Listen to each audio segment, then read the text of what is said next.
Muy buenas tardes a todas y todos. Les damos la más cordial bienvenida a la Masterclass Preparación del Lecho de la Herida, organizada por la Dirección de Formación Continua de la Universidad SEC. Agradecemos a cada una de las personas que hoy nos acompañan y que se han conectado para participar en esta instancia de actualización y aprendizaje, con la que buscamos acercar el conocimiento a nuestra comunidad, favoreciendo el aprendizaje permanente y fortaleciendo la conexión entre la universidad y su entorno. Para dar inicio a esta actividad, queremos compartir con ustedes un breve video que presenta el trabajo que realizamos desde la Dirección de Formación Continua de la Universidad SEC y nuestro compromiso con la formación y el aprendizaje.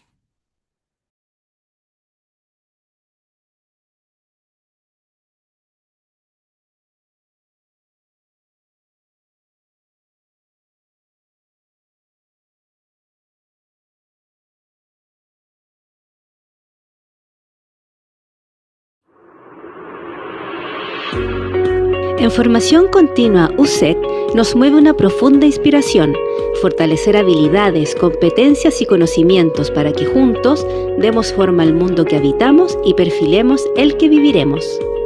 Nos apasiona la enorme posibilidad que tenemos a través de la formación de crear futuro, expandir las oportunidades de desarrollo y aportar significativamente a la calidad de vida de las personas y de toda la sociedad.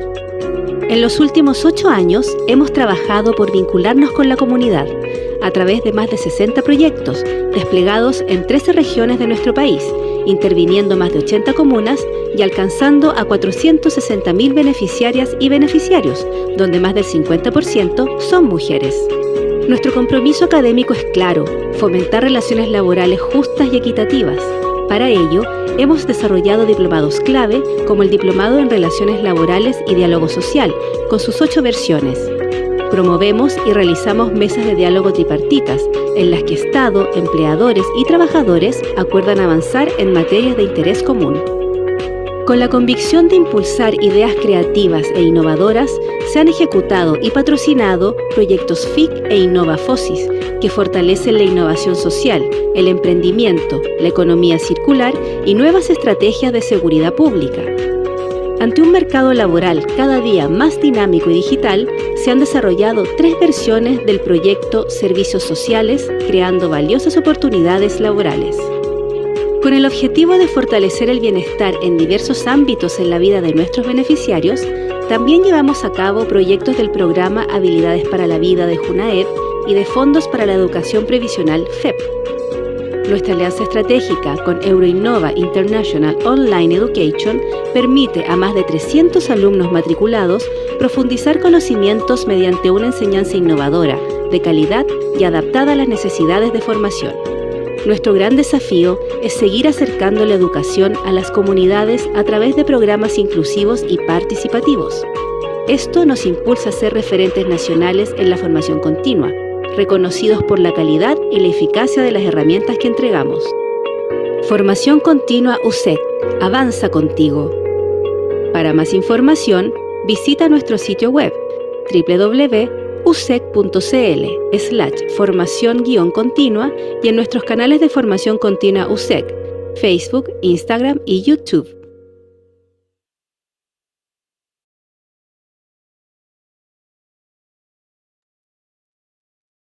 Esperamos que este video les haya permitido conocer un poco más sobre nuestro quehacer y las distintas iniciativas que impulsamos desde Formación Continua. Y reforzamos la invitación a seguirnos en nuestras redes sociales para mantenerse al día de las últimas novedades y oportunidades de desarrollo. En esta primera masterclass que realizamos como Dirección de Formación Continua, nos acompaña Valentina Farfán Cerda, enfermera de la Universidad de Chile y especialista clínica en manejo avanzado de heridas.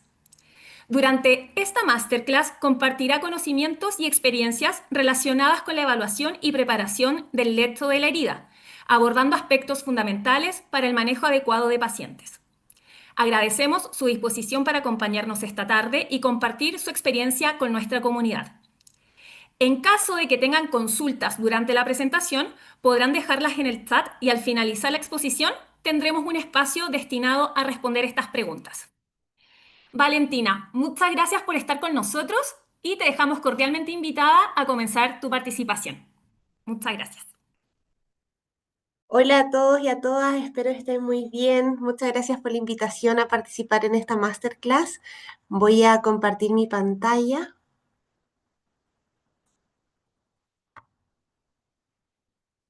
Ahí.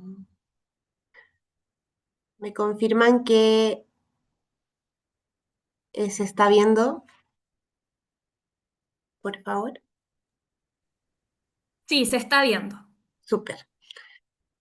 Bueno, mi nombre es, como ya dijo Gabriela, es Valentina Farfán, soy enfermera, cuento con varios postítulos sobre manejo avanzado de heridas y una larga trayectoria, o no tan larga quizás, como enfermera clínica asociada a las heridas y actualmente me desempeño como especialista clínica.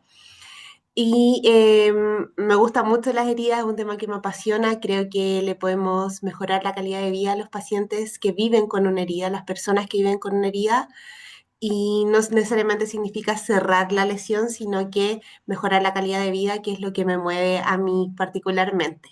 Muchas gracias por conectarse. Sabemos que a veces es un día pesado después del trabajo, pero siempre agradezco la motivación de querer aprender y de actualizar algunos conocimientos y por supuesto los dejo invitados a dejar sus preguntas y comentarios también en el chat para que podamos hacer esto lo más dinámico posible. Declaro ahí mi conflicto de interés.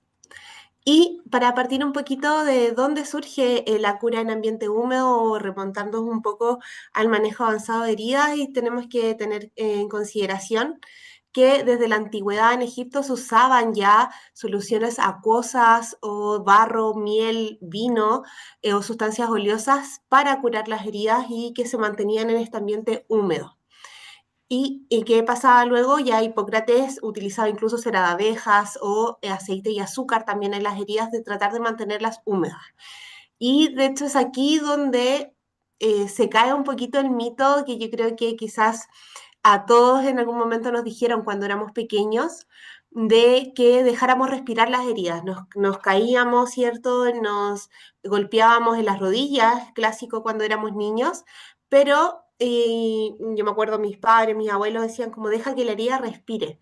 Sin embargo, desde la antigüedad esto ya no se estaba haciendo sin existir el método científico, y Hipócrates lo empieza a implementar un poco, pero no teníamos este conocimiento de que las heridas necesitan estar cubiertas por un material húmedo, y eso es lo que se mantiene hasta el día de hoy. En los años 60, ya no hace tantos años, se documenta en la revista Nature, Winter publica que las heridas que son cubiertas por una película polimérica cicatrizaban el 50% más rápido que aquellas que se dejaban al aire. Por lo tanto, aquí ya se establece esta hipótesis y que nos indica que las heridas necesitan estar cubiertas. Ahora, en la actualidad sabemos que los fibroblastos, que es la célula que nosotros queremos que prolifere y que secreta colágeno, factores de crecimiento, se reproducen con una mayor frecuencia en un ambiente húmedo controlado, y eso es lo que se mantiene hasta hoy. Ahí Winter vuelve a publicar en el año 63 que la cura en ambiente húmedo mejora la síntesis de colágeno, la proliferación celular e incluso la angiogénesis, que es la formación de nuevos vasos. Ya en los años 80 se desarrolla la industria de los apósitos y en Chile tenemos un gran mercado disponible para el manejo avanzado de heridas. Somos bastante beneficiados, incluso a nivel de Latinoamérica, en la amplitud de la industria que ha ido creciendo y también de las tecnologías que tenemos a disposición en nuestro país para también el manejo de los pacientes con heridas. Ahora, en el año 94 había más de 2.300 productos en Estados Unidos, pero no es hasta el año 2000, si bien ya existían muchos apósitos, en evidencia todavía nos quedábamos un poco reducidos. En el año 2000 se publica por primera vez la preparación del lecho de la herida, que es lo que yo les voy a contar hoy día, o el Wound Bed Preparation, que lo publica el doctor Gregory Tools, que es un médico que toma principios de la cirugía plástica, y su pregunta de investigación era: ¿qué es lo que necesita la herida cuando yo instalo un injerto? En este caso, él instala un injerto para que este injerto prenda, que funcione. Y se da cuenta, por eso habla de en la cama de la herida o el Gumpet Preparation, porque va a instalar un injerto. Cuando este injerto él lo pone, se da cuenta que esta cama necesita ciertas características para que el injerto funcione y no se pierda. Luego él extrapola estas condiciones que es para que todas las heridas cicatricen y es el modelo que sigue vigente hasta el día de hoy. El doctor Schultz fallece el año pasado sorpresivamente, sin embargo, toda su línea de investigación hasta el día de hoy se sigue desarrollando. Esto lo publica por primera vez en el año 2020, en el año 2000, perdón. La última publicación de la preparación del lecho de la herida es del año 2024 en entornos difíciles para pie diabético. Yo les voy a hablar de el consenso publicado en el año 2021, que es el más transversal, y también la IUMA, que es esta Unión Europea sobre el manejo avanzado de heridas, es una agrupación bastante importante, uno de los congresos más importantes a nivel mundial y que publica consensos de evidencia que nos dan prácticas para el buen manejo de las personas con heridas en una gama gigante de temas. Publica por primera vez el año 2003 el Time, que también lo vamos a ir conversando dentro de la clase. Pero esto se mantiene vigente hasta el día de hoy a nivel internacional y es lo que todos estamos usando para evaluar las heridas y también ver cómo podemos ir evaluando su evolución.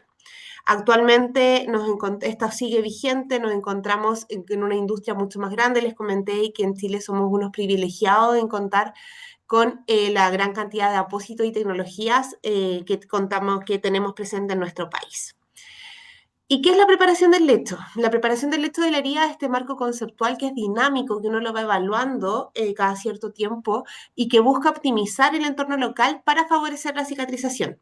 ¿Qué es lo que hace cuando yo evalúo a través de este mecanismo las heridas? Voy a ir removiendo distintas barreras como la infección, la inflamación, el tejido desvitalizado o también el desequilibrio en el exudado. Me gusta pensar que todos quienes nos dedicamos a herida hacemos este ejercicio de ver cómo está el exudado, si la herida está infectada y aplicamos diferentes instrumentos, cómo está también el avance en la cicatrización. Sin embargo, esto nos obliga a ser un poco más sistemáticos. Y es eso donde yo le veo el potencial al implementar una herramienta que esté validada y que esto nos obliga a hacerlo más consciente. De hecho, cuando hablemos de timers es algo que yo utilizo para el registro porque me va ordenando la mente y a pesar de que nosotros ya lo hacemos, esto nos obliga a hacerlo aún más consciente. Como les comentaba, vamos a trabajar con el Wound Preparation del año 2021, que es lo último publicado para heridas de difícil cicatrización, y que lo primero que nos dice, como lo ven acá en la imagen, que estamos trabajando con una persona que tiene una herida. Antes hablaba, y nos pasa mucho a quienes trabajamos en heridas, que nos llega una foto y nos dicen como, ¿qué le pongo? Cuando la evidencia nos dice que nos tenemos que preguntar primero quién es la persona que tiene una herida, qué tipo de herida tiene, que es el segundo paso de identificar y tratar la causa, que nos indica el tratamiento etiológico. ¿A qué nos referimos con esto? Que no es lo mismo tratar una lesión por presión que una úlcera de pie diabético. Por mucho de que vayamos a utilizar la misma solución limpiadora, el mismo tratamiento local, es decir, el mismo apósito, el tratamiento etiológico va a marcar la diferencia cuando yo esté evaluando esa lesión. Una lesión por presión, el tratamiento base, es decir, lo que lo está provocando es la presión sostenida en conjunto con cizalla, fricción y también afectación del microclima. Y una úlcera de pie diabético, sabemos que este puede ser neuropático, neuroisquémico o isquémico y que requiere un tratamiento para tratar la causa. Y es eso lo que nos dice lo primero que tenemos que hacer luego que tenemos a esta persona que tiene una herida. El número uno de la preparación del lecho de la herida es identificar y saber si estoy tratando la causa. No saco nada con usar las mejores tecnologías locales en una lesión por presión si el paciente no se moviliza. No voy a tener la mejor evaluación. Una úlcera venosa. Puedo tener muy buenos apósitos, sin embargo, si el paciente no está recibiendo terapia compresiva, no voy a ver la mejor evolución en esa lesión. Por lo tanto, siempre tengo que ir a tratar la causa, que es el número uno de este paradigma. Luego tenemos este cuidado centrado en la persona, que nos hace evaluar también la adherencia al paciente. Y aquí siempre menciono que un paciente que tiene una úlcera de pie diabético, pero que tiene una hemoglobina glicosilada de 15, no voy a ver una buena evolución en la lesión. Entonces, si no se adherente al tratamiento, si no llega a las curaciones, si se manipula la herida, tampoco voy a tener la mejor cicatrización. Por lo tanto, son factores que yo tengo que ir considerando de primordial para poder trabajar con una persona que tiene una herida. El tercer paso es determinar la capacidad de sanar, que esto ya se establece hace varios años atrás y que nos dice que vamos a tener heridas que son curables, heridas estancadas y heridas que no tienen real potencial de sanar, o heridas paliativas o heridas que no van a cicatrizar. Alrededor del mundo se habla que estas lesiones corresponden al 2% de todas las lesiones. ¿Cuándo es una herida curable? Cuando tengo un paciente que es adherente, cuando tengo un diagnóstico claro, cuando tengo apósitos para el tratamiento, o sea, tengo condiciones presentes y adecuadas para el tratamiento de esa lesión y por lo tanto voy a promover la cicatrización a través de un manejo activo, de un desbridamiento cortante, por ejemplo, si la herida y el paciente me lo permite, y voy a tener todas estas condiciones para que esa herida cicatrice. En el buen chileno nos dice que tiraría toda la carne a la parrilla por este paciente porque tengo todo para poder controlarlo. Cuando hablamos de heridas estancadas, en general lo que dice este consenso es que son heridas donde no tenemos un diagnóstico claro. Por lo tanto, no le podemos dar el tratamiento etiológico y vamos a tener una actitud un poquito más conservadora. Vamos a evitar, por supuesto, que la herida se infecte, no queremos que se complique. Sin embargo, quizás nos vamos a restringir un poquito sobre técnicas de desbridamiento o desbridamiento cortante. Vamos a ser un poquito más conservadores en el manejo, pero siempre con el foco de evitar complicaciones, hasta que esta lesión tenga un diagnóstico claro y ahí lo vamos a mover de objetivo a curable o a una herida que no tiene real potencial de sanar. Ejemplo, una úlcera vascular que está pendiente del estudio por vascular y por lo tanto no sabemos si corresponde a una enfermedad arterial oclusiva y que necesita una revascularización. Sabemos que una úlcera isquémica que no reciba vascularización no vamos a tener esa cicatrización activa. Y si lo revascularizan, nos cambiamos de objetivo a una herida curable, por ejemplo. Por lo tanto, siempre es importante cuando yo voy a hacer una curación ponerme un objetivo terapéutico que vaya asociado a ella. Y finalmente tenemos las heridas que no tienen real potencial de sanar, donde faltan condiciones para las lesiones, y aquí estamos hablando no solamente de heridas tumorales, sino que también de heridas en pacientes que están en un contexto terminal o en cuidados paliativos. Y aquí no es que no hagamos nada, todavía tenemos mucho que hacer por estos pacientes. El paciente no debería fallecer por la lesión. Esto deberíamos ir manejando la sintomatología asociada a ello, como exudado, olor, dolor y sangrado, por ejemplo.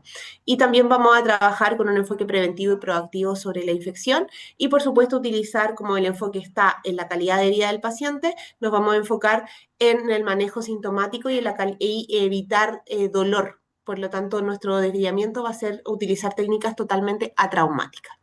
Entonces, cuando recién nosotros nos hacemos este contexto del paciente, vamos recién al que le pongo a la herida, cómo desbrido, cómo controlo la inflamación o la infección, cómo está la humedad, ¿cierto? Y cómo están los bordes. Pero la primera pregunta siempre tiene que ver con qué paciente estoy tratando y si está recibiendo o no el tratamiento para que esa herida mejore. Y cuando hablamos de la preparación del lecho de la herida, lo que les quiero transmitir es que pasamos de un suelo infértil finalmente a un suelo fértil para avanzar hacia la cicatrización.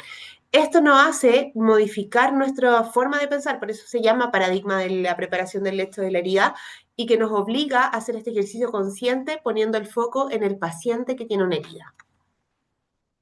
Y también hemos ido modificando algo que, si bien yo lo voy a ir trabajando en la clase en estos 4 pasos de limpieza, desbridamiento, cuidados de piel perilesional y el tratamiento local, en el último consenso sobre heridas de la IWI, que lo publica el año pasado, que es la IWI, es un instituto norteamericano que publica los lineamientos mundiales y que se utilizan ampliamente también en Europa sobre prevención y tratamiento de infección. El último consenso que ellos publican sobre manejo de infección es del año 2022. Sin embargo, el año 2025 publican este consenso sobre limpieza terapéutica y le dan el foco a por qué tenemos que limpiar. Cuando vamos a revisar ese consenso, nos encontramos de que también plantean este modelo sobre el cuidado óptimo de las heridas. ¿Y qué nos dice? Que es igual de importante la limpieza con la técnica de desbridamiento que yo utilice y el apósito. Me pasa en mi práctica clínica que muchas veces visito a colegas que se dedican a heridas y me dicen, tengo muy buenos apósitos, sin embargo sigo limpiando con suero fisiológico. Vamos a ver más adelante las limitaciones que tiene el suero fisiológico a la hora de disminuir carga bacteriana.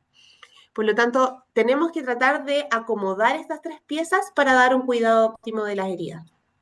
para prevenir la infección, para avanzar hacia la cicatrización. Y es lo que este enfoque actual nos está moviendo y nos está entregando, de que podamos juntar todas estas cosas y que finalmente tengamos una prioridad en el paciente para generar también cuidados basados en la evidencia y que mejore la calidad de vida de las personas que tienen una herida.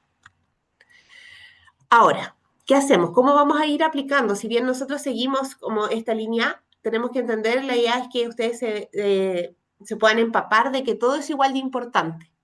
Ya estas tres cosas: limpieza, desbridamiento y tratamiento local. No es que yo solamente utilizo soluciones limpiadoras y pongo finalmente quizás un tul de petrolato, que en la actualidad no se recomiendan tanto, porque tengo que tratar de que todo vaya conversando para que esta herida cicatrice.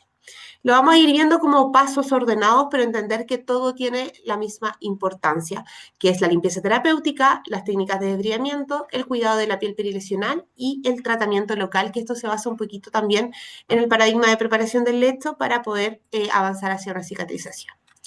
De la limpieza terapéutica tenemos varios consensos ya hace varios años, estos son los más actuales, que nos indican que tenemos que limpiar, ya que no basta solamente cambiar apósitos o no limpiar la herida, que incluso existen consensos que indican, si es que estoy en entornos de bajos recursos, puedo limpiar con agua, pero tengo que limpiar, tengo que hacer algún tipo de arrastre. ¿Ya? Y que todas tienen el foco en la prevención de la infección finalmente, porque cuando el paciente y su herida no se infecta, el paciente lo más probable es que no requiera antibiótico y por lo tanto disminuimos la resistencia antibiótica. Y esas tienen el foco todos estos consensos y nos dicen de cuándo hay que limpiar, en qué momentos, cuáles son las soluciones disponibles a nivel mundial, un poco de los que lo vamos a ir revisando también, de las soluciones disponibles o de los compuestos más que nada, y nos dan esta visión general de los diferentes antisépticos que se utilizan en la práctica clínica. Y estos son un poquito ya más antiguos, pero que también nos indican un poco sobre por qué ya no tenemos que limpiar con suero, sino que tenemos que elegir otras soluciones disponibles en el mercado, porque hay evidencia limitada sobre la capacidad antimicrobiana de la solución salina. Cuando limpiamos con suero, en general estamos haciendo un arrastre mecánico, y yo digo esparciendo microorganismos, y no estamos ejerciendo ninguna función bactericida, que es lo que queremos. Por lo tanto, deberíamos optar por utilizar soluciones limpiadoras que puedan eliminar o alterar incluso la biopelícula, que también sabemos que es prevalente. Las heridas crónicas, los metaanálisis indican que sobre el 80% de las heridas crónicas, hablando de heridas de más de un mes, presentan biopelícula, y por lo tanto el suero fisiológico no va a matar la biopelícula, no va a interrumpir esta barrera mucopolisacaria. Y la solución limpiadora ideal debería también equilibrar la necesidad de eliminar la biopelícula y evitar dañar las células. O sea, y aquí es donde se dejan un poco afuera la clorexidina, la povidona, que si bien si no tenemos nada para limpiar, utilicémosla. Pero en caso de que podamos optar por soluciones que sean eficaces y seguras, debería ser nuestra prioridad.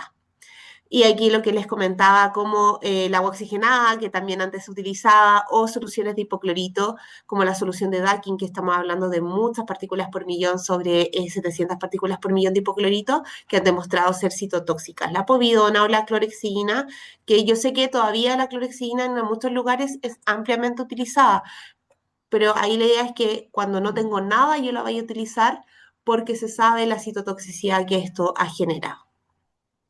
¿Por qué voy a limpiar la herida? Para reducir la carga biológica, eliminar todos estos materiales que hayan quedado en la superficie, y voy a limpiar tanto el lecho de la herida como los bordes y también la piel perilesional. ¿Cuándo voy a limpiar? Desde el consenso de desbridamiento del año 2024 se indica que la limpieza es antes y después del desbridamiento. ¿Por qué? Cuando hago un desbridamiento cortante, me refiero. ¿Por qué? Porque antes necesito disminuir carga. Las soluciones limpiadoras en la actualidad hay algunas que han demostrado amplificar método de desbridamiento, hay otras que van a ir soltando el tejido desvitalizado y por lo tanto me van a ayudar a poder desbridar. Luego que yo desbrido, se abre esta ventana de oportunidad donde los microorganismos quedan mucho más susceptibles a la acción del antiséptico o la solución limpiadora que estemos utilizando. Y por otra parte, cuando nosotros desbridamos, nos enfrentamos a una herida nueva y por lo tanto corresponde volver a limpiar. Entonces es una buena práctica limpiar antes y después de el desbridamiento. es algo que tenemos que ir incorporando a nuestra práctica clínica, que limpiar la herida ya ha sido una práctica difícil de incorporar en muchos lugares y ahora antes y después sabemos que es un paso más, sin embargo ha demostrado también mejorar la calidad de la lesión y con eso avanzar hacia una cicatrización. Para hablar de limpieza, este es el consenso que les comentaba del año 2025 sobre la limpieza terapéutica y aquí se habla de evidencia clínica y recomendaciones y con enfoque en prevenir, tener un enfoque preventivo y proactivo sobre la infección. ¿Por qué este documento si la IWI antes solamente hablaba de prevenir la infección a través de otras estrategias, de cómo manejar los antibióticos, de qué apósito utilizar o cómo utilizar el continuum de la infección? Pero acá es una necesidad percibida finalmente el que yo tengo que limpiar la herida y aquí nos indica cómo, en qué momento y con qué debería limpiarla, cómo yo puedo elegir un limpiador dentro de las disponibles en el mercado. Dan 14 recomendaciones que ahí si los necesitan yo puedo dejar este consenso traducido al español también en caso de que alguien lo requiera. Y la primera recomendación es que se limpia de forma terapéutica, porque aquí estamos hablando de limpieza terapéutica con un foco terapéutico, que es disminuir la carga bacteriana y también disrumpir la biopelícula. Y se van a limpiar todas las heridas cuando se cambie o se retire el apósito. Todas las heridas independientes del nivel de carga bacteriana. ¿Ya? Y se van a limpiar terapéuticamente. Aquí es donde hablamos que el suero no hace una limpieza terapéutica, sino que hace un arrastre mecánico. Y antes también decía como no limpien tanto las heridas porque podemos interrumpir el proceso de cicatrización. Actualmente se sabe que hay que limpiar las heridas con soluciones antimicrobianas y que interrumpan la biopelícula. ¿Cómo tengo que seleccionar una solución limpiadora? ¿Qué es lo que dice? Que yo debo seleccionar una solución que equilibre estas propiedades antimicrobianas como parte de mi plan integral para el manejo avanzado de heridas y que aquí yo voy a prevenir que la herida se infecte. Si yo estoy utilizando solución limpiadora, no solamente porque también existía, y también me ha pasado, que muchos colegas me dicen, no, es que yo la solución limpiadora la dejo reservada para cuando la herida tiene signos de infección. Y ahí, ¿cómo estoy previniendo que esa herida se infecte? Y es ahí un poco la pregunta. ¿Y qué soluciones tengo para limpiar la herida? ¿Soluciones que son inertes o soluciones limpiadoras? Las soluciones inertes, como la solución salina, el agua destilada o también el agua de la llave, van a hacer un arrastre. Voy a esparcir los microorganismos. Muchas veces se van a quedar en la piel perilesional, que después hablamos de contaminación cruzada, por ejemplo, pero no tienen ningún foco en disminuir la carga bacteriana, ningún foco de una actividad antimicrobiana de amplio espectro, menos de disrumpir la biopelícula. Por lo tanto, solamente estoy haciendo un arrastre. ¿Ya? Incluso existen publicaciones de que podrían al hacer este arrastre a la piel perilesional o a otro tipo de lesiones, puedan aumentar el riesgo de infección. Versus las soluciones limpiadoras que se utilizan para prevenir, controlar y tratar las infecciones por diferentes microorganismos, bacterias, virus, hongos y también esporas incluso. Pero existe esta preocupación si son citotóxicas o no, cuando utilizo una u otra. Y un poco eso es lo que les quiero comentar de acuerdo a lo que está descrito aquí en el consenso. ¿Qué soluciones se deben seleccionar para limpiar una herida? Lo que plantea el consenso es que yo me debería fijar en al menos estos 3 conceptos que son bastante innovadores para también la población chilena, que es el pH, el índice terapéutico y el perfil de seguridad. Eso al menos yo debería considerar. Vamos a enfocarnos sobre todo en el pH y el índice terapéutico, que son bastante novedosos para lo que estamos acostumbrados a nosotros revisar en nuestra práctica clínica. ¿Qué es el índice terapéutico? En palabras simples, lo que se establece cuando se les mide el índice terapéutico a las diferentes soluciones es qué tan seguro es una solución. Esto es una fórmula matemática, es una división. ¿Qué es lo que se hace? Se toma la solución limpiadora y se mide la concentración más baja que causa citotoxicidad en células humanas dividido por la concentración más baja para matar el microorganismo. El índice terapéutico se mide por solución limpiadora, es decir, por compuesto, y por microorganismo. Vamos a tener un índice terapéutico para Staphylococcus aureus meticilino resistente, para Staphylococcus aureus no meticilino resistente, para Pseudomonas, y asociado a eso, ¿a qué solución? No todas las soluciones limpiadoras tienen establecidos sus índices terapéuticos, pero cada vez es algo que estamos viendo en la actualidad y que se publican finalmente en diferentes papers que nos van diciendo cuál es el índice terapéutico y eso nos va a ir ayudando a seleccionar una u otra solución limpiadora para ese microorganismo si sabemos que la herida está infectada con ese microorganismo. Ojalá yo pudiera elegir una que tuviera amplios índices terapéuticos para una gran gama de microorganismos y es lo que nos invita este consenso y que lo publican también cuáles son los índices terapéuticos, que lo tengo en unas diapositivas más adelante. ¿En qué me tengo que fijar? Para hacerlo más fácil, porque uno no va a estar calculando el índice. Si es superior a 1, significa de que existe una baja posibilidad de citotoxicidad o que esto no es citotóxico. Y mientras más grande es, no es lo mismo que una solución tenga 1 versus 8. Mientras más alto, es mejor. Equilibrio es un equilibrio entre seguridad y eficacia finalmente. ¿Ya? Nos dice como una forma de comparar las diferentes soluciones disponibles en el mercado para equilibrar seguridad y eficacia. Por otra parte, el pH. Era algo que antes tampoco nos preocupábamos al momento de elegir una u otra solución limpiadora y tampoco ni siquiera un jabón de pH ácido. Pensábamos que el pH neutro era lo mejor para nuestra piel. Tenemos que recordar que la piel tiene un pH ácido entre 4 y 6. Ya los neonatos nacen con un pH cercano a 7, pero que en las medidas y las semanas que van pasando se va acidificando. Por eso en un momento cuando ellos recién nacen, todos nacemos, tenemos aumentado el riesgo de infección porque tenemos un pH que nos desproviste de poder controlar la carga bacteriana. Las heridas crónicas tienen un pH mucho más alcalino, incluso estamos hablando de las úlceras venosas, el exudado es cercano a 9. Y si pensamos, y no es un poquito más ácido cuando hablamos de 7 a 6, estos son exponenciales. Un pH 6 es 100 veces más ácido que un pH 7, por lo tanto, cuando hablamos de diferentes pHs, tenemos que pensar de que no es lo mismo un 6,5 que un 7. Ya aunque estén cercanos en número, estos son números que son exponenciales. El entorno alcalino de una herida facilita la proliferación bacteriana, porque nuestra piel tenemos flora residual, ¿cierto? O residente, perdón, y que ésta se mantiene en un crecimiento controlado siempre y cuando este pH esté en un pH ácido. Cuando se modifica este pH, es decir, tenemos una herida, esta herida tiene un exudado y este exudado es alcalino, va a romper esta barrera cutánea y las bacterias van a empezar a proliferar. ¿Qué quiero decir con esto? Que el pH ácido mantiene un crecimiento bacteriano de nuestra flora residente de forma controlada. Se ha visto que el Staphylococcus aureus, por ejemplo, que es el microorganismo que más coloniza, porque es el que vive en nuestra piel y que va el primero en colonizar las heridas, se mantiene estable su crecimiento en un pH ácido. Cuando esto pasa el 6, por ejemplo, empieza a sobrecrecer y por lo tanto somos más susceptibles a infección. Es por eso de que ahora el foco también está en que utilicemos productos de pH ácido cercano a 5, 5,5, como hay jabones ya disponibles en el mercado, jabones cosméticos de pH ácido. No es lo mismo un pH neutro que un pH ácido.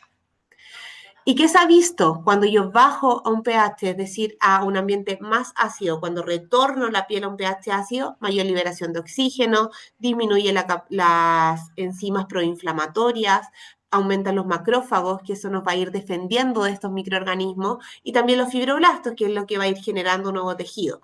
Por lo tanto, un entorno ácido favorece la cicatrización e incluso se ha visto que promueve la angiogénesis, que es la creación de nuevos vasos sanguíneos para que esta herida cicatrice. Por lo tanto, ¿qué dice el consenso? Que los antisépticos podrían seleccionarse de forma estratégica para ir optimizando el pH y el entorno de la herida. Si yo abro el consenso, está todo esto disponible. Ya yo les hice ahora un resumen, pero aparecen todas las soluciones disponibles en el mercado, desde solución salina, clorexina, ácido hipocloroso, polexanida betaína, todo lo que está disponible y que es lo que yo intenté aquí resumir de acuerdo también a nuestra realidad. La primera solución ahí tenemos la betaína con la polexanida biguanida, cuáles son sus propiedades, que es un tensioactivo, ¿cierto?, con un antimicrobiano, y que el pH es de 6 a 8. Aquí están los índices terapéuticos, los que están en rojo son los menores a 1, eso significa que requieren demasiada concentración para eliminar esos microorganismos y esa concentración han demostrado ser citotóxica, no han pasado las pruebas de citotoxicidad. Por lo tanto, ahí tenemos que ir fijándonos, ojalá que sea este mayor a 1 lo que les decía. Luego tenemos la clorexidina, que sabemos que sus índices también son bastante bajitos, ya sabíamos que esto era citotóxico en esta concentración y que por lo tanto la clorexidina no la deberíamos usar si tenemos hueso expuesto o si tenemos una herida muy extensa, por ejemplo, porque aumenta la citotoxicidad. El ácido hipocloroso que está disponible en nuestro mercado a una concentración de 0,03 o 330 partes por millón, que también tiene un pH ácido para mantener la estabilidad del ácido hipocloroso, que ahí como pueden ver no tiene números rojos, por lo tanto todos sus índices terapéuticos son bastante seguros, son bastante elevados y no se ha formado citotoxicidad cuando hablamos de una concentración adecuada en un pH ácido. El hipoclorito de sodio, que también hay soluciones disponibles que son mezclas con ácido hipocloroso o hipoclorito solo. El hipoclorito es el cloro común, que sabemos que es un excelente antimicrobiano, pero ha reportado bastante citotoxicidad y sus índices terapéuticos ahí están en todos en rojo. Son muy, muy bajitos, por lo tanto yo no debería elegir una solución en base a alta concentración de hipoclorito o estas soluciones de mezclas porque podrían generar citotoxicidad. Y también povidona iodada, que también sabemos que es un excelente antimicrobiano, pero que ahí sus índices terapéuticos también son bastante bajos. ¿Y qué voy a limpiar? La piel y la herida. La piel tengo que extender el uso de solución limpiadora hasta los primeros 4 centímetros y también ha demostrado que esto baja o promueve un confort del paciente. ¿Por qué voy a limpiar la herida? Por todo lo que ya les había mencionado. Voy a poder optimizar la visualización del lecho de la herida y siempre yo digo que me manden fotos de alguna herida que quieren que evalúe, siempre que esta sea posterior a la limpieza. Siempre, siempre. Ustedes evalúen la herida después de limpiarla, ya con solución limpiadora. Reduce el exudado y el olor, mantiene la humedad en el lecho de la herida y previene o trata la infección. De acuerdo a la solución que ustedes estén utilizando, siempre estas se deberían utilizar sobre una gasa no tejida para que la concentración perfunda en la herida y el tiempo que lo van a utilizar va a depender de la solución que estén utilizando. Hay algunas que se dejan de actuar de 3 a 5 minutos y otras que requieren de 10 a 15, por ejemplo, para poder interrumpir la biopelícula. ¿Qué es lo que, cuando hago una limpieza terapéutica, qué es lo que yo debería elegir? Es un antimicrobiano de amplio espectro, que tenga la capacidad de interrumpir la biopelícula, que sea seguro con este índice terapéutico, que sea versátil, que acompañe al paciente en todo su viaje, que la irrigación sea a través de una presión adecuada y que cuide también la piel perilesional. Como les comentaba, ¿por qué tenemos el foco en la biopelícula? Porque se ha visto que hasta el 100% hay metaanálisis que indican que las heridas crónicas tienen biopelícula y la biopelícula limita la acción del antimicrobiano microbiano, también aumenta el exudado y con ello aumenta el riesgo de infección. ¿Cómo yo debería limpiar? Hasta los primeros 4 centímetros de la herida yo debería extender mi gasa con la solución limpiadora. ¿Por qué? Porque esos 4 centímetros se ha visto que incluso podría haber biopelícula en piel sana por el exudado. Y en heridas de extremidad inferior hasta la articulación proximal, es decir, una úlcera venosa yo debería limpiar desde la rodilla hacia abajo, una úlcera de pie diabético desde el tobillo hacia abajo. Y la piel circundante, que son estos 20 centímetros o la articulación proximal, puedo utilizar jabón de pH ácido, existen espumas limpiadoras que incluso están por canastas también disponibles en nuestro mercado y podría extender la solución limpiadora, pero sabemos que queremos siempre cuidar los recursos, así que es importante que la solución limpiadora la circunscribamos al lecho de la herida, los bordes y los primeros 4 centímetros, independiente de la solución que estemos utilizando, lo vamos a dejar hasta los 4 centímetros, el tiempo que indique el fabricante. Heridas malignas, herida oncológica, que también es otra área de mis especialidades, indican que también hay que limpiar. Ya me pasa mucho que a los pacientes que están en cuidados paliativos o con heridas que no tienen real potencial de sanar, les dejan gasas y suero cuando existen documentos del año 2025. Estos dos consensos son del 2025 y que nos dicen que tenemos que elegir soluciones que promuevan la limpieza terapéutica en heridas malignas y que incluso nos dicen que deberíamos elegir pHs ácidos para favorecer también el confort de estos pacientes. Respecto a desbridamiento, ahí comentarles que el 60% de las heridas no se debrían con la frecuencia adecuada, por lo tanto no estamos abordando una barrera que es clave para la cicatrización. ¿Y qué es desbridar? Que es el segundo paso, acuérdense que vamos a limpiar antes y después de desbridar, es eliminar los componentes que estén ahí que impiden la cicatrización. ¿Cuáles? tejido desvitalizado, microorganismos, cuando nosotros desbridamos de forma cortante estamos eliminando microorganismos y también cuerpos extraños. ¿Y por qué es importante desbridar? Porque se ha visto que la carga bacteriana favorece la infección, que persiste la biopelícula y que esto aumenta la inflamación en el lecho de la herida y por lo tanto no avanzamos hacia una cicatrización. ¿Y qué se ha visto? Que heridas que se desbridan más de una vez a la semana tienen 4 veces más probabilidades de cicatrizar. ¿Qué quiere decir esto? Que si yo desbrido de forma cortante en un paciente, pero después le pongo un tul de petrolato o un tul neutro y lo dejo actuar 7 días, le estoy prohibiendo al paciente aumentar su cicatrización. Por lo tanto, aquí va de la mano un poco de elegir apósitos o técnicas que desbriden entre curación y curación para que cumplamos con esto de desbridar más de una vez a la semana. Si yo no utilizo apósitos con tecnologías que vayan a generar un desbridamiento, debería realizar la curación más frecuente con el foco en desbridar si es que las condiciones del paciente lo permiten y también su herida. Para eso está este consenso sobre técnicas de desbridamiento y que nos indica que cómo yo voy a elegir uno u otro método de desbridamiento de acuerdo a la etiología de la herida, si me lo permite. O sea, una úlcera que es isquémica está contraindicado desbridar de forma cortante. Entonces, por eso es importante siempre ponerle nombre y apellido, saber que yo estoy tratando, porque eso me va a también ampliar qué puedo hacer y qué no puedo hacer en la herida, el estado del paciente y el objetivo del tratamiento. Es decir, si un paciente está en cuidados de fines de vida, no tengo yo un objetivo que es cicatrizar, por lo tanto voy a elegir otro tipo de técnicas para favorecer el retiro del tejido desvitalizado. Entonces, esto es una selección individualizada y que la seguridad del paciente es prioritaria. Aquí nadie se quiere hacer famoso, yo quiero trabajar con el paciente y lo voy a ir eligiendo también con un enfoque centrado en el paciente y también que yo me sienta segura al momento de desbridar. Si es que yo no tengo las competencias, porque las voy a ir adquiriendo con la práctica clínica también, puedo elegir otros métodos de desbridamiento y no un desbridamiento cortante, por ejemplo. ¿Y qué vamos a eliminar cuando vamos desbridando? Tejido necrótico y esfacelo, ese tejido que ha perdido su función, ¿cierto? Y que actúa como una barrera para la cicatrización. Componentes microbianos, microorganismos como también biopelícula, pero también componentes no microbianos. Cuando yo desbrido la herida también me estoy llevando marcadores proinflamatorios que perpetúan un estado inflamatorio y que no permiten que esta herida avance desde la fase inflamatoria a la fase proliferativa. Por lo tanto, el desbridar no solamente llevarme el tejido desvitalizado, sino que llevarme este conjunto de componentes microbianos y no microbianos e incluso cuerpos extraños o contaminantes. Tenemos astillas, ¿cierto? Restos de apósitos, exudado y que todo esto yo desbridar no solamente sacar el tejido que no me sirve, sino que es mucho más que ello y está ahí descrito en este consenso. De los métodos de desbridamiento en el consenso hablan de existen algunos que son más invasivos, otros menos invasivos, y que yo incluso los puedo ir mezclando y incorporan este nuevo concepto que estamos utilizando cuando hablamos de desbridamiento que se llama desbridamiento integral, donde yo voy a ir mezclando distintos métodos de desbridamiento de acuerdo a estos factores que están descritos acá, porque a veces uno no es suficiente. Como les decía, si es que yo no puedo hacer un desbridamiento cortante porque las condiciones del paciente y su herida no me lo permiten, puedo ir mezclando técnicas de desbridamiento para, por ejemplo, hay soluciones limpiadoras que van a promover el desbridamiento y luego dejo un apósito desbridante. Esto ya es desbridamiento integral, cuando complemento un método de desbridamiento con el fin de poder retirar estos componentes que están presentes en el lecho de la herida y que actúan como una barrera para la cicatrización. ¿Cómo yo selecciono alguno? Con toda esta necesidad del paciente, edad del paciente.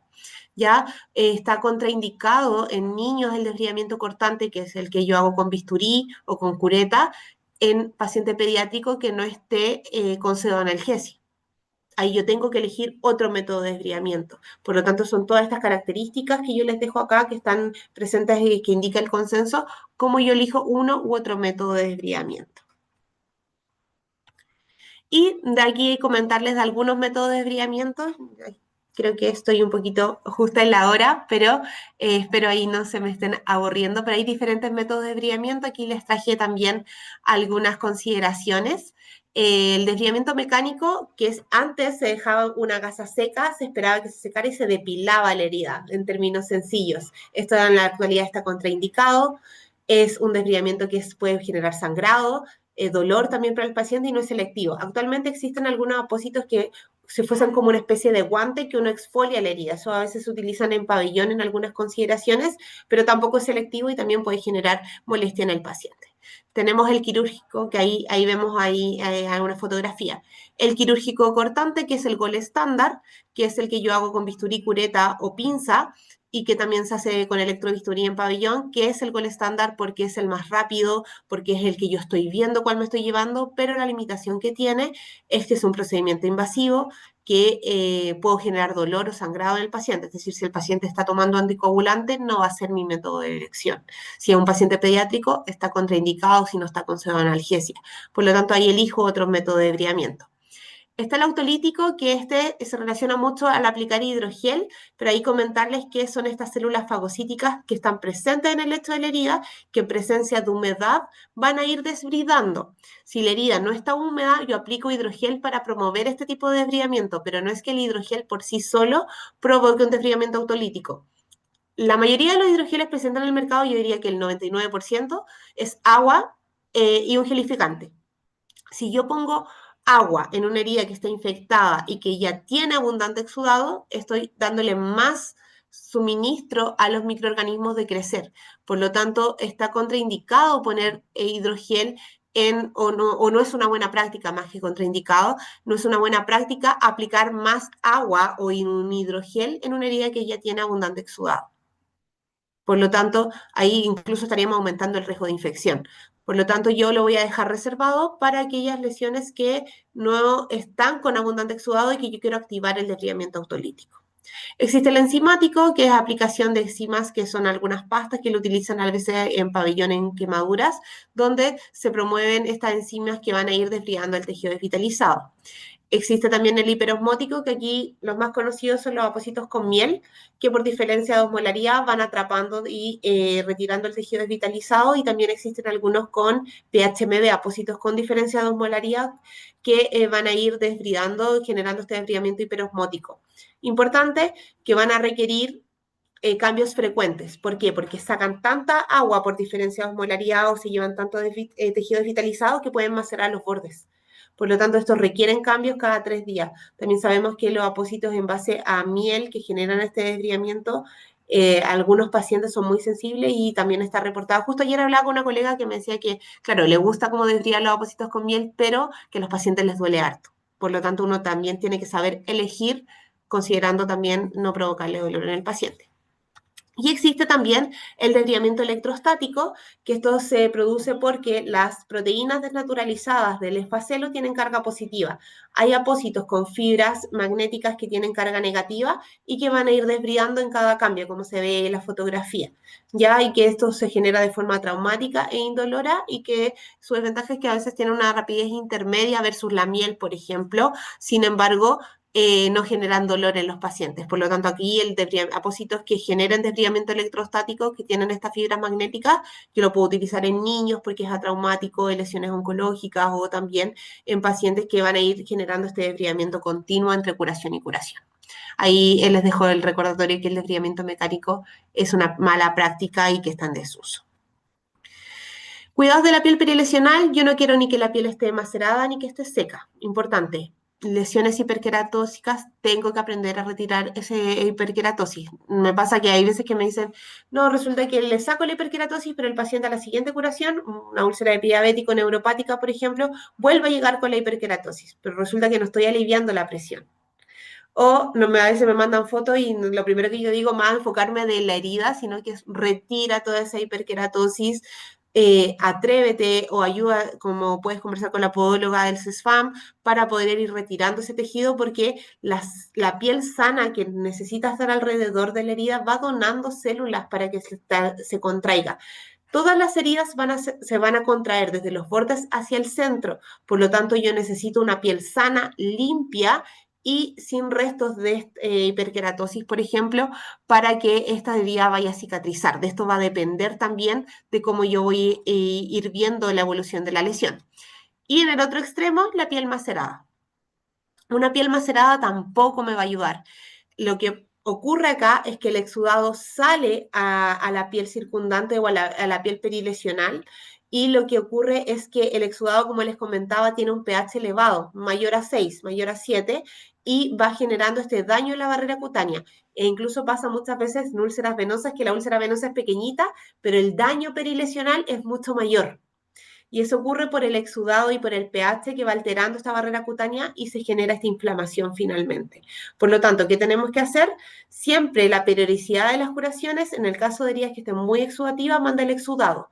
Por mucho que el insumo diga que puede estar hasta 7 días, si se me pasa, si se me satura, tengo que hacer la curación antes. Hay veces que me dicen como, ¿y cuánto puedo dejar el apósito? Depende, siempre va a depender. Por eso el enfoque es individualizado.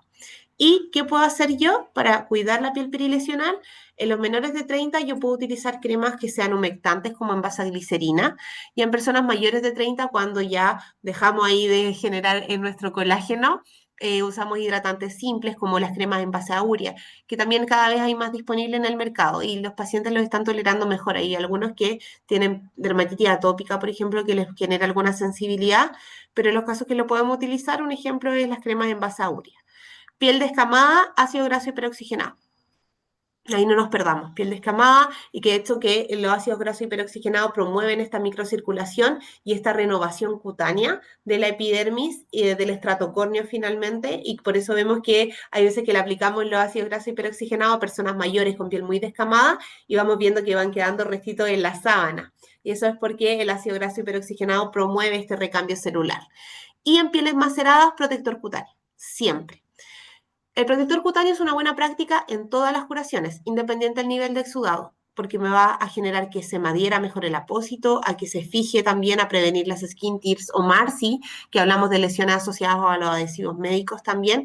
Por lo tanto, el protector cutáneo es una buena práctica no solamente en piel macerada, sino que en cada curación. ¿Ya? Si la piel está macerada, es indispensable utilizar protector cutáneo, es un mandamiento, parte del tratamiento de la herida.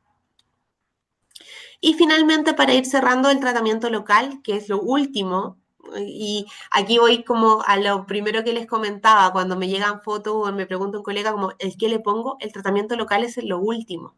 Yo hago todas estas preguntas que ya les comenté, voy desde qué día tiene el paciente, si está con tratamiento psicológico, qué está utilizando para limpiar, todo esto, porque todo esto es preparación del lecho de la herida para decir, ya, ahora te recomiendo dejar un apósito con una u otra tecnología.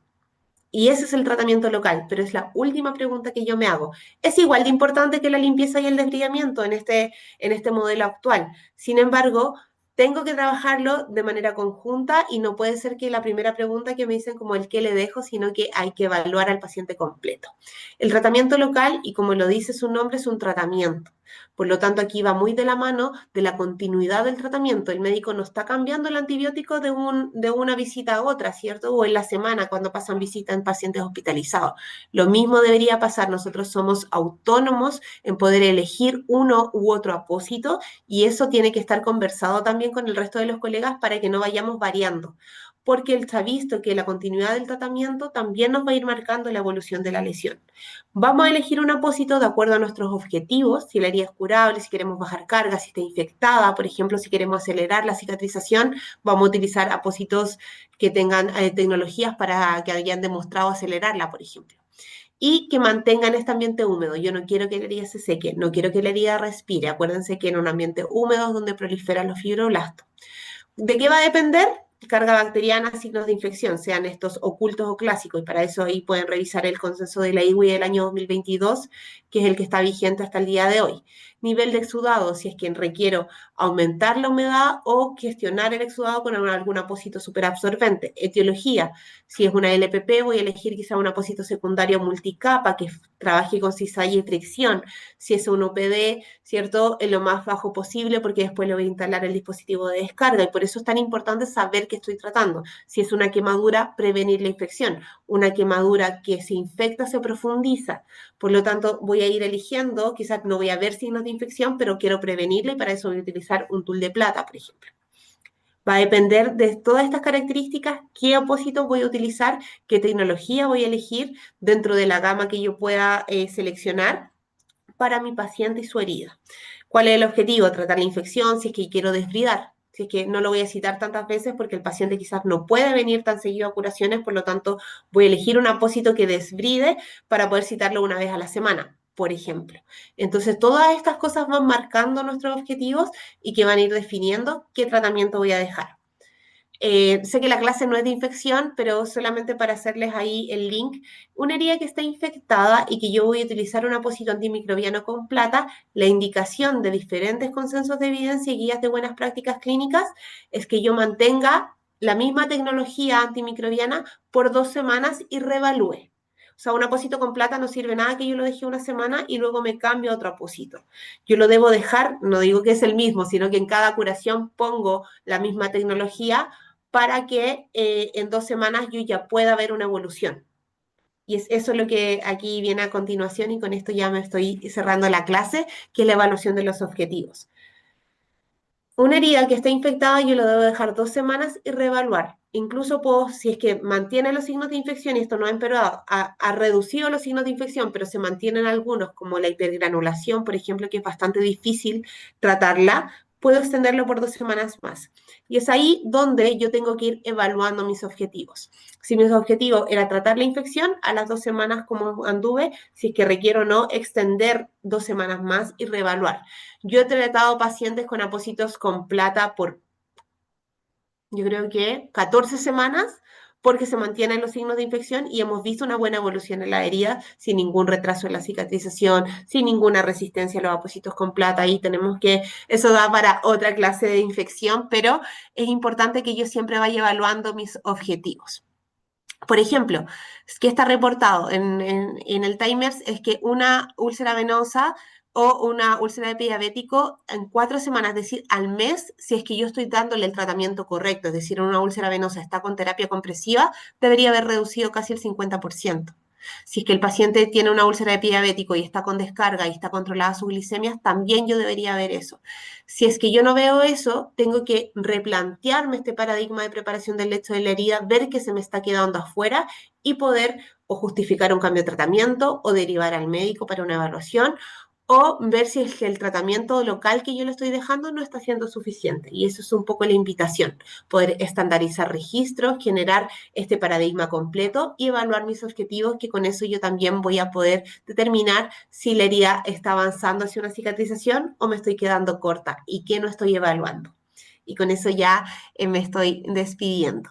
Eso es un poco la invitación, poder evaluar nuestros objetivos y aplicar este paradigma de forma completa, porque van a ver cómo favorece la cicatrización de las personas que tienen heridas. Muchas gracias. Les dejo aquí mi contacto, mi correo y también mi WhatsApp.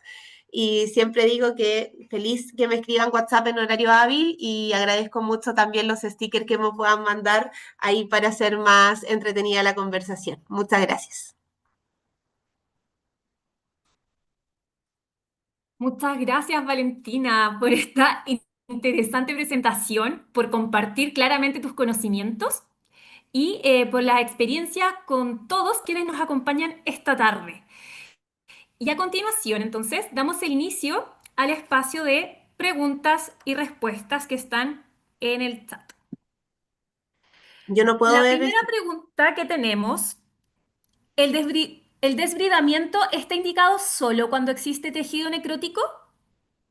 No, no el desviamiento es cuando yo tengo tejido desvitalizado, este sea esfacelo o tejido necrótico, y respecto al tejido necrótico tenemos que hacer la salvedad también de cuál es la causa. En general, el tejido necrótico se produce muchas veces por algún grado de enfermedad arterial oclusiva. Estas placas necróticas duras en talones, pensemos en personas mayores como lesiones por presión inclasificable, tipo no fluctuante. Estas placas necróticas que están fijas, está contraindicado desbridar, porque esta placa necrótica funciona como una protección para la enfermedad arterial oclusiva y se ha demostrado que tienen baja carga bacteriana.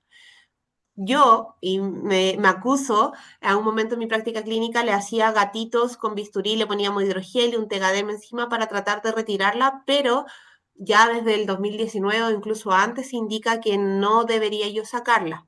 ¿Cuándo voy a desbridar estas placas? Cuando están en combinación con esfacelo, que son fluctuantes, que los bordes están despegados y que tengo humedad. Ahí sí está indicado, pero las placas necróticas duras no las debería desbridar hasta que se solucione la isquemia finalmente. Perfecto. Tenemos otra pregunta, Valentina. Cuando una herida no progresa como esperamos, ¿cuál debería ser el primer aspecto que deberíamos reconsiderar?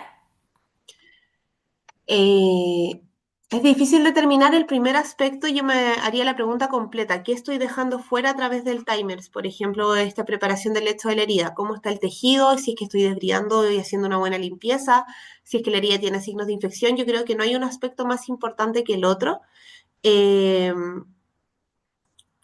en el manejo local. Lo que sí creo que la primera pregunta que yo me tengo que hacer es que si estoy tratando la causa que está produciendo la lesión.